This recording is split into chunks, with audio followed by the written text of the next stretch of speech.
yung aking beans. Ayan, naghihingalo. Hindi niya kinaya yung init or dyan lang talaga siya. Hanggang dyan lang talaga siya. Dahil inilipat ko na siya sa lilim, tuloy pa rin yung kanyang paninilaw. So may bunga naman siya guys, pero aalisin ko na bago pati yung bunga ay matutuyo. Alisin ko na lang to guys, baka malaya pa siya eh. At lesson learned ako. Kasi last year, okay naman siya dito. Pero, mas mainit yata ngayon kaysa last year.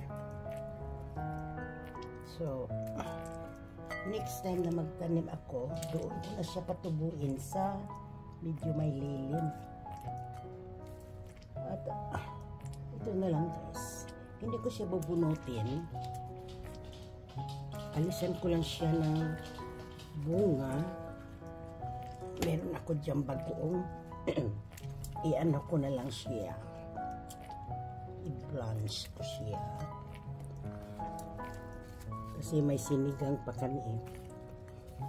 Ayan. Ang liit niya guys. Hindi ko kukunin yung maliit. Baka lalaki yan. At ito pa guys.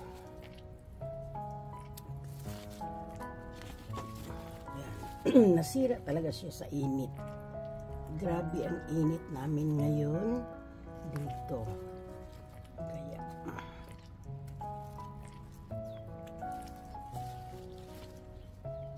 last year meron akong tinanim. Akala ko bush lang siya.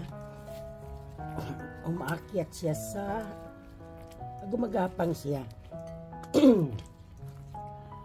At maganda ang tubo niya, nakapitas din ako ng konti. Alam ko ito, maganda din ang tubo niya last year eh. Kailangan yun nga, naano siya sa init yata. Huli na ang lahat ng mailipat ko siya kasi nag-umpisa na siyang dumilaw eh. So ang problema siguro nito, ayan siya guys. Ayan, meron tayo kahit paano kunting maisaw-saw sa bagoong ko. Lagyan ko ng kalamansi at sili, di ba? Kasi ako lang naman ang kumakain-kain nito eh. Okay guys, yan ang update ko sa aking beans. Ayan siya guys. Dito naman, yung sili ko ay nagkandahinog na. So, yun nga ang sinasabi ko. Kung bibili ako sa store ng sili at hindi agad namin nagamit, ayan, malaki to guys, oh. Tiyak na mabubulok ito. Kahit ba nasa ref, nabubulok din siya eh. So, nilipat ko siya dyan dahil nga grabe ang init doon sa pinaglagyan ko. At ito namang dalawa kong sili. Tingnan mo guys, ang lalaki na. Ayan siya. So, hindi ito all day na naaarawan. Mga hapon na ito naarawan dito. Tapos yan yung aking cilantro. Parsley pala. Ang aking cilantro. Ewan ko ano nangyari dyan. Ang aking basil na mulaklak. Ayun oh. Tapos yung aking strawberry, ang liliit ng bunga guys, ayan o. Mag-search pa ako kung paano ito patabain. At dito naman tayo, yung aking mint, madami siya. Tapos ito yung strawberry pa rin. Ayan, meron siyang bulaklak. At ayun na siya. At yung pinuso ko ditong ano ito guys, beans din ito katulad nung kakukuha ko lang. Ito kinain ng ano, may kumakain. At ito yung aking kamuti guys. Ewan ko kung napakita ko sa inyo. Ayan, nabubulok na siya. Pero nag-ano siya, nagdadahon naman. Pang talbos-talbos ba, di ba? Pero yung aking namatay na talaga guys, yung aking sibuyas.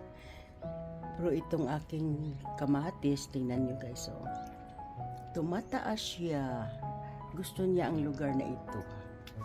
So siguro guys, ito ay cherry tomato. Ayan siya guys, oh. Ayan pa siya. Nilagyan ko siya ng tali kasi tumataas siya eh. Ayan. Akala ko maikli lang siya. At ayan si Charlie.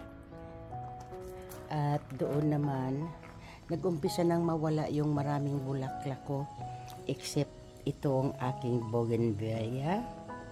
Pero itong aking tinanim guys, tingnan nyo na mulaklak na ang aking tanim na binigay ni Delia, my friend. Thank you. Ayan, umpisa na siyang mamulaklak guys. So mawawala nga yung makulay na ano, hello friend, makulay na mga bulaklak dyan, pero ang papalit dyan very soon ay dilaw kasi meron ako mga alas 4 dyan eh. At dito na lang ako magtapos. Maraming salamat sa panonood at suporta.